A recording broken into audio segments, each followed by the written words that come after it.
Hello students, welcome back to my YouTube channel. आज हम देखने वाले हैं फाइनाइट एक्सटेंशन फील्ड से रिलेटेड एक थ्योरम। और ये थ्योरम का स्टेटमेंट है। यहाँ पर सबसे पहले हमने ले लिए हैं तीन फील्ड एफ ई के, और किस ऑर्डर में लिया है। जैसे ये हमारा के है तो इसके अंदर एक सब फील्ड है ई, और ई के अंदर सब फील्ड है एफ। इस तरीके से हमने ये तीन फील्ड ले लिए हैं। और हमें गिवन है कि के ई का फाइनाइट एक्सटेंशन है। देखिए, आपको समझ में भी आ रहा होगा कि ई को जब एक्सटेंड करेंगे तो के बनेगा, इसलिए के क्या है, ई का फाइनाइट एक्सटेंशन। इसी तरीके से ई एफ का फाइनाइट एक्सटेंशन है, क्योंकि एफ को एक्सटेंड करने से ई मिल रहा है।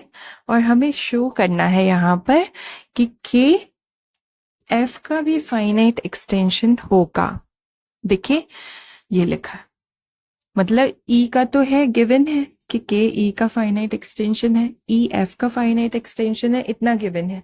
हमें शो करना है कि के एफ का भी फाइनाइट एक्सटेंशन होगा।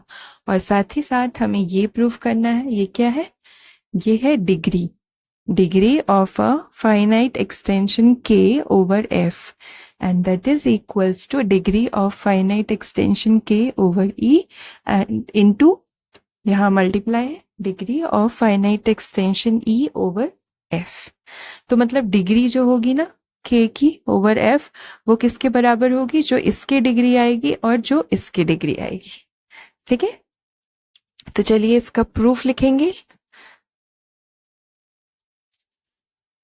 प्रूफ स्टार्ट करते हैं। प्रूफ में सबसे पहले जो हमें गिवन है हम उसी का यूज करेंगे। हमें क्या गिवन है कि के,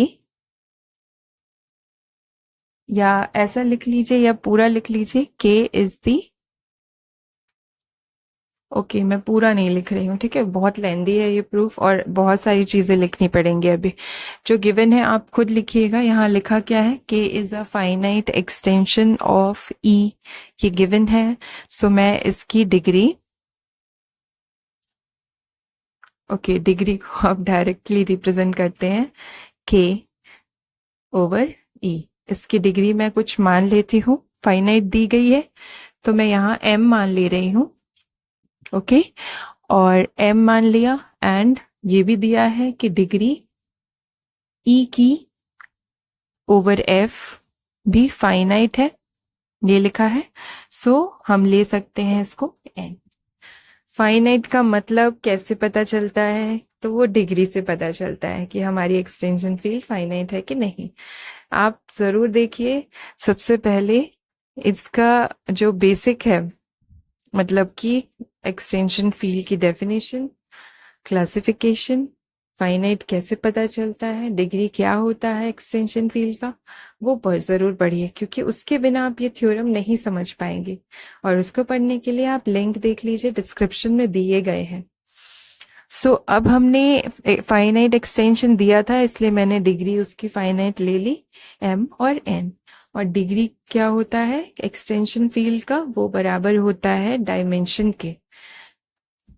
इसकी डिग्री एम है, इसका मतलब कि जब हम के को वेक्टर स्पेस एज्यूम करेंगे over E, over the field E, तो उसकी डायमेंशन भी एम है। इसका मतलब ये है, ओके। और डायमेंशन एम है, इसका मतलब क्या है, उसके बेसिस में, उसके बेसिस में एम वेक्टर्स हैं, एम एलिमेंट्स हैं। तो मैं यहाँ पे ही एज्यूम कर रही हूँ कि उसके बेसिस में कितने एलिमेंट्स हैं, एम। और वो कौन कौन से हैं, V1, V2, V3 से लेकर Vm, ये मैंने मान लिया, बेसिस सेट बना लिया B1। और बेसिस का मतलब क्या होता है, बेसिस का मतलब कि इसमें जो एलिमेंट्स हैं वो लीनियरली इंडिपेंडेंट वेक्टर्स हैं, एंड ये जो वेक्टर्स हैं ये पूरे ही आपके वेक्टर स्पेस के ओवर ई को जनरेट करेंगे। इसका मतलब कि इसका हर एक एलिमेंट इससे जनरेट हो जाएगा। सो ये है डेफिनेशन सिंपल सी डायमेंशन की।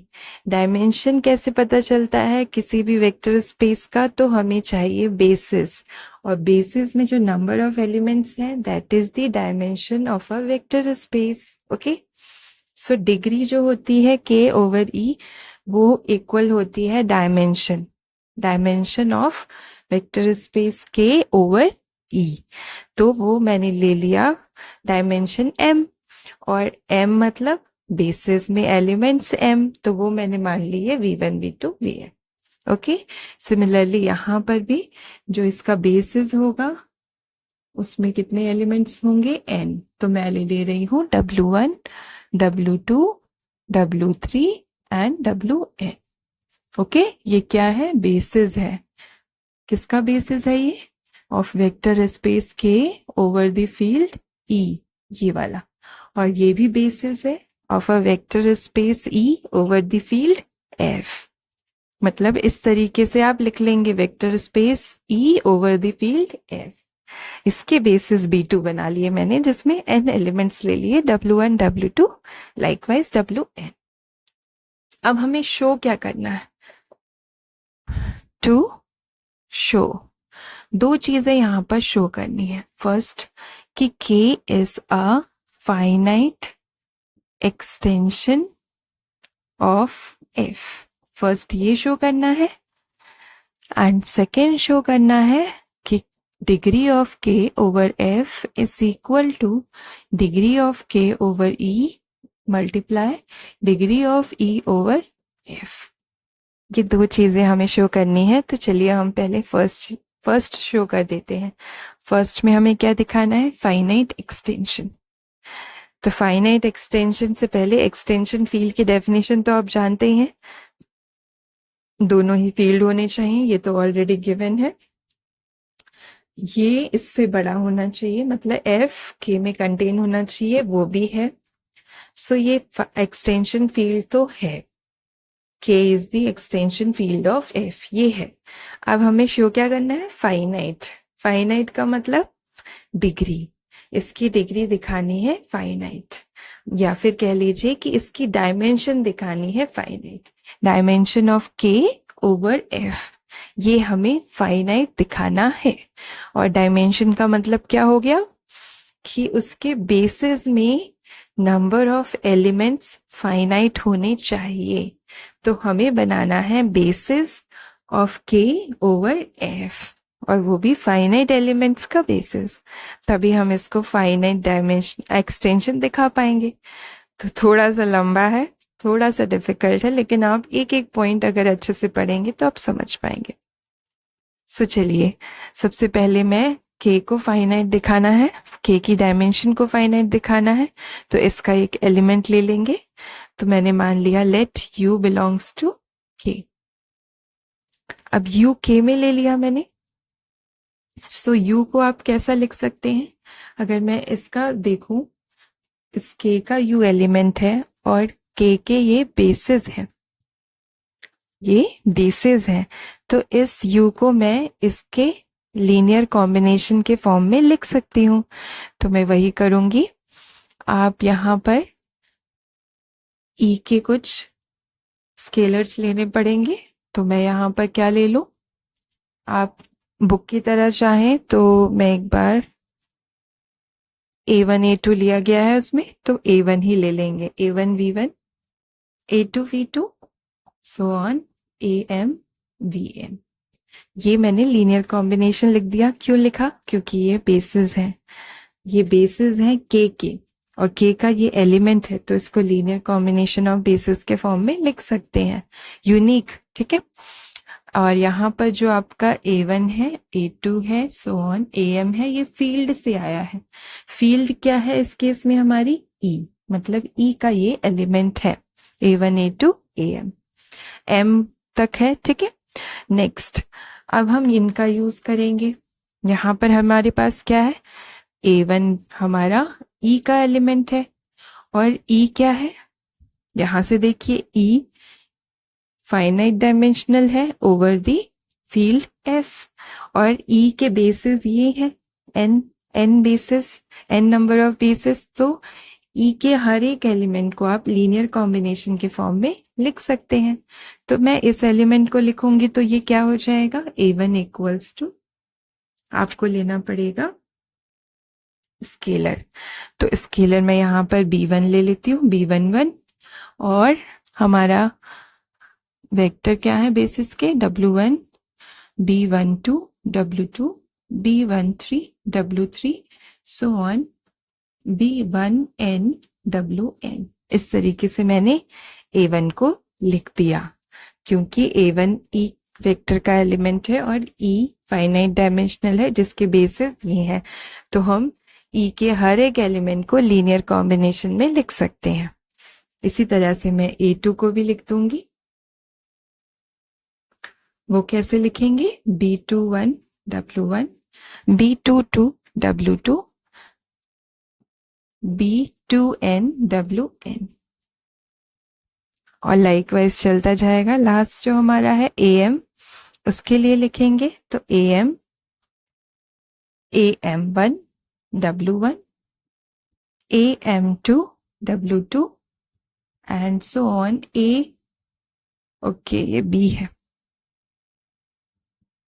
BMN WN। ये अब मैं इसको नाम दे रही हूँ इक्वेशन नंबर 1 और इनको दे रही हूँ इक्वेशन नंबर 2, और 2 की वैल्यू मैं 1 में सब्स्टिट्यूट करूंगी यहाँ पर।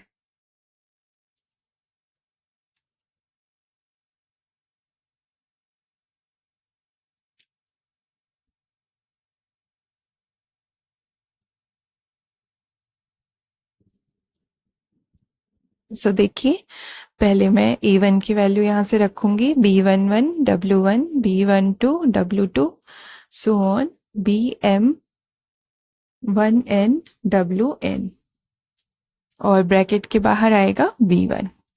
फिर नेक्स्ट रखेंगे A2 की वैल्यू यहाँ पर, यहाँ से B21 W1 B22 W2 so on B2N WN, और बाहर आएगा V2। इसी तरीके से चलेगा। लास्ट में हम AM की वैल्यू रखेंगे, BM1 W1 BM2 W2 so on BMN WN, और लास्ट में VM। अब हम करेंगे ब्रैकेट ओपन, सो ये मिलेगा B11 W1 V1 B12 W2 V1 B1N WN V1 B21 W1 V2 B22 W2 V2 B2N WN V2 BM1 W1 VM BM2 W2 VM BMN WN VM। इस तरीके से हमें मिल गया। अब आप देखिए, ये W1 V1 W2 V1 WN V1 and ये जो आपके वेक्टर मिले हैं, ये कितने होंगे? नंबर्स बताइए कितने होंगे।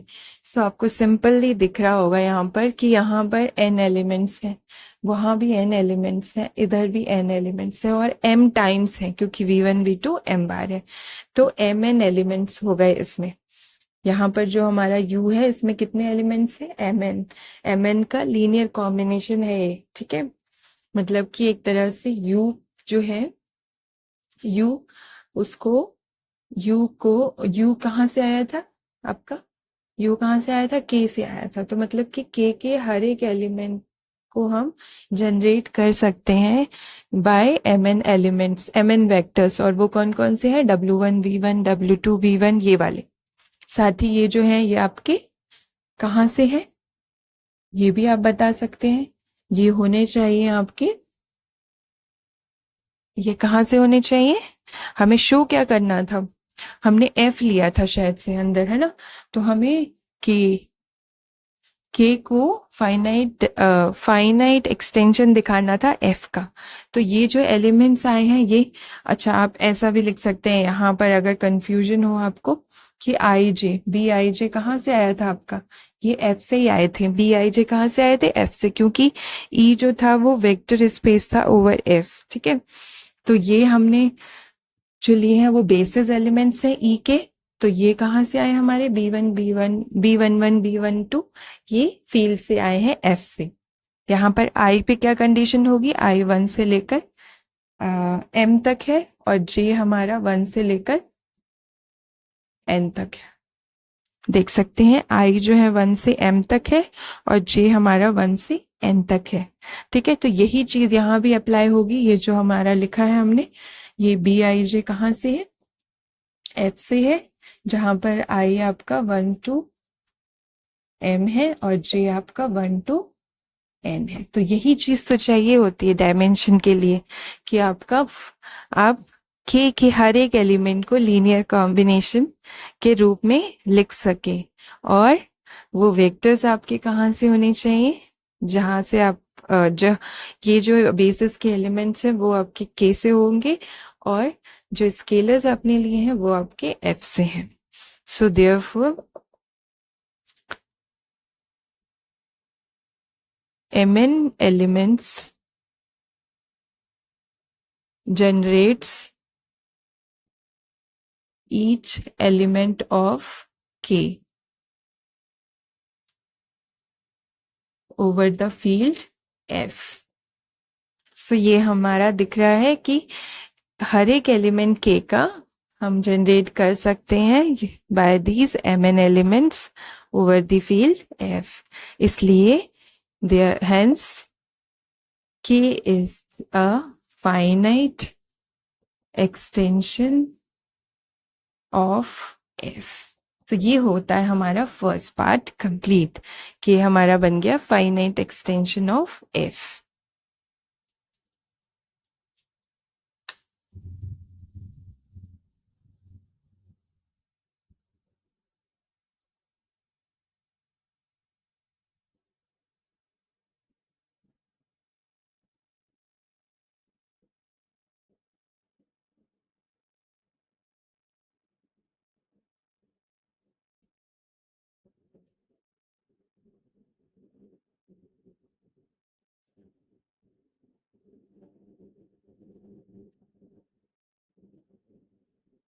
अब हमें सिंपली क्या दिखाना है, नाउ टू शो, हमें ये शो करना है कि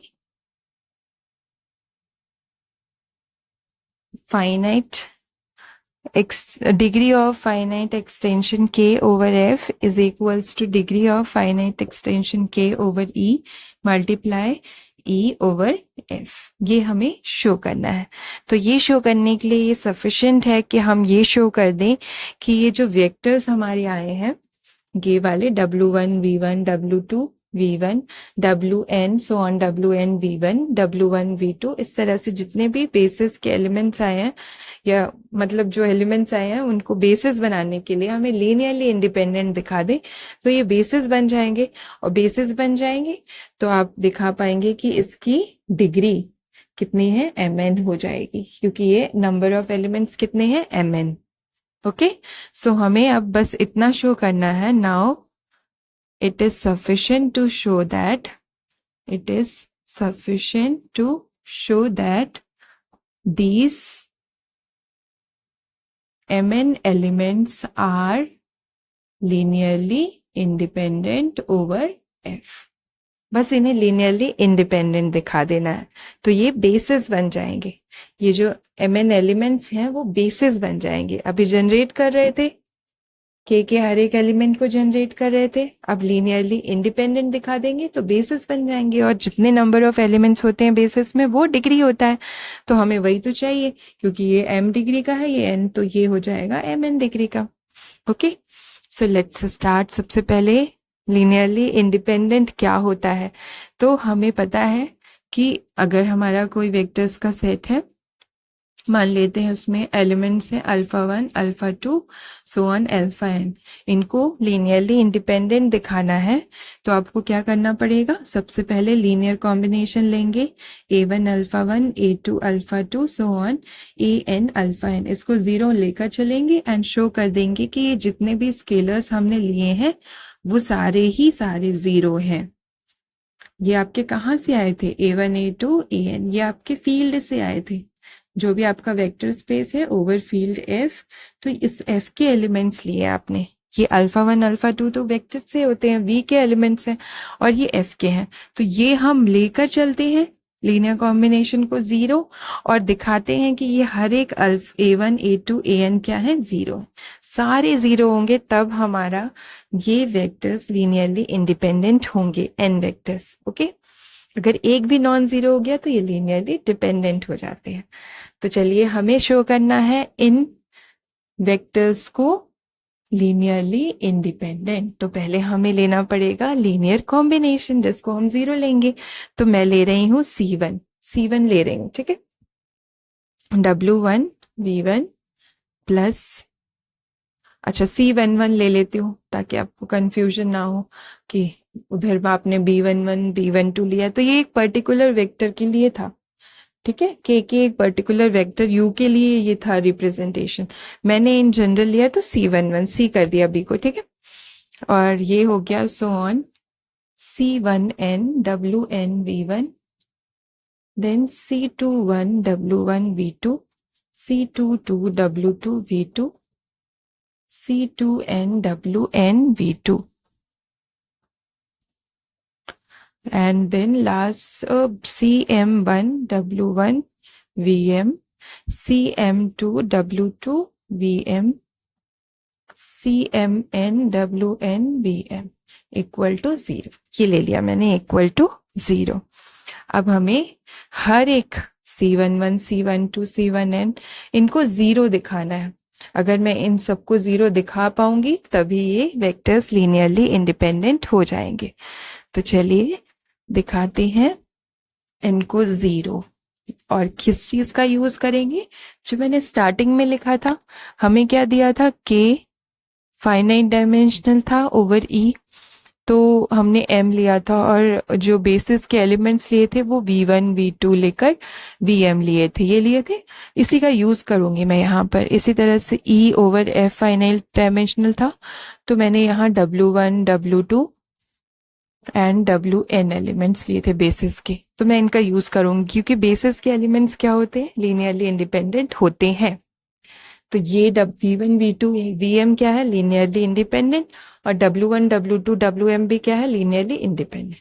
तो बेसिस की दो कंडीशन होती है, एक लीनियरली इंडिपेंडेंट, दूसरी जनरेटर, वो जनरेट करता है वेक्टर के हर एक एलिमेंट को। तो अब देखते हैं यहां पर, तो मैं यूज कर रही हूं इसका, ठीक है। तो मैं क्या इसको, इसमें सबसे पहले V1 को कॉमन ले लूं, ठीक है। C11 W1 C12 W2 C1n Wn, इसमें से मैंने V1 को कॉमन ले लिया। फिर C21 W1 C22 W2 C2n Wn V2 को कॉमन ले लिया।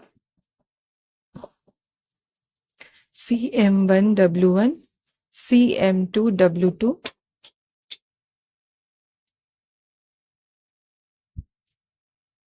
CMn Wn, इसमें से Vm को कॉमन ले लिया।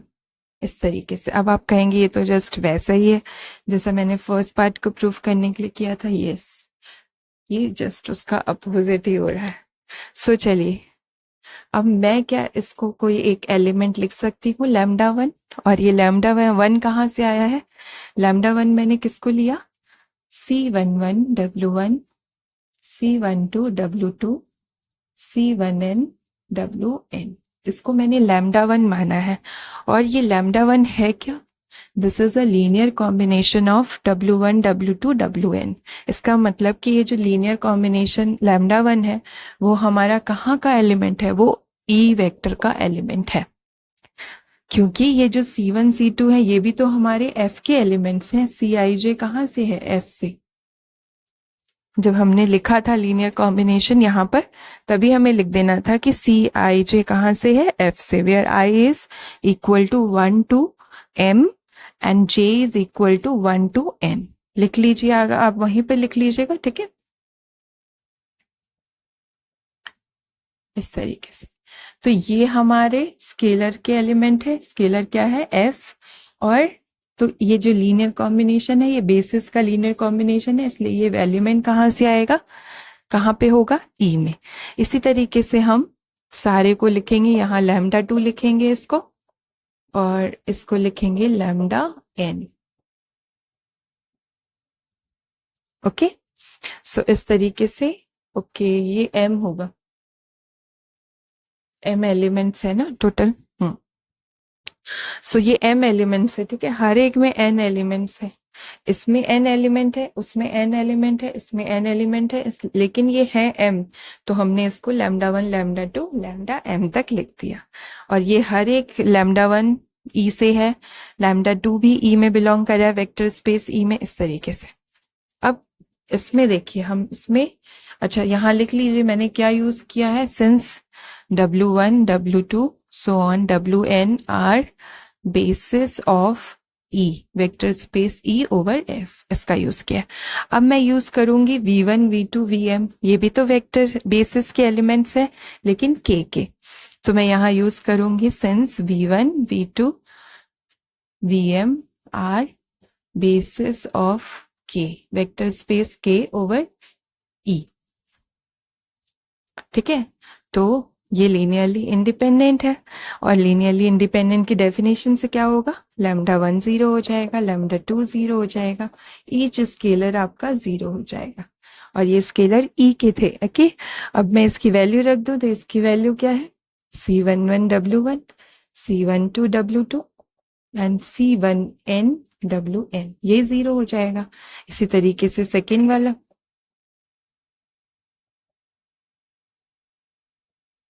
ये 0 हो जाएगा। Similarly CN1 W1, CN2 W2, CMN WN, ये 0 हो जाएगा। सो ईच लैम्डा 1 की ये वैल्यू हो गई, लैम्डा 2 की, लैम्डा 3, लैम्डा m के सारे 0 हो गए।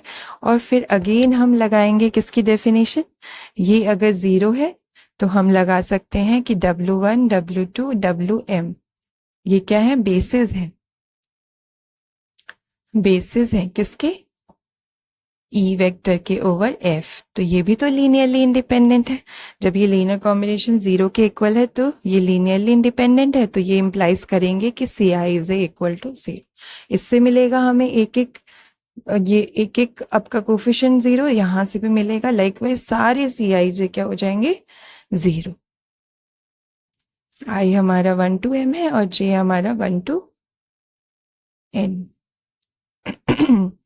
तो हमने जो लीनियर कॉम्बिनेशन लिया था mn एलिमेंट्स का, उसके हर एक कोफिशिएंट को हमने 0 कर दिया। इसका मतलब कि वो जो mn एलिमेंट्स हैं वो क्या हो गए, लीनियरली इंडिपेंडेंट mn वेक्टर्स। तो इसका मतलब हो गया कि जो डायमेंशन है आपकी वेक्टर स्पेस के ओवर f, वो हो गया mn। और m क्या है, m आपका है degree of k over e, और n क्या है, degree of e over f।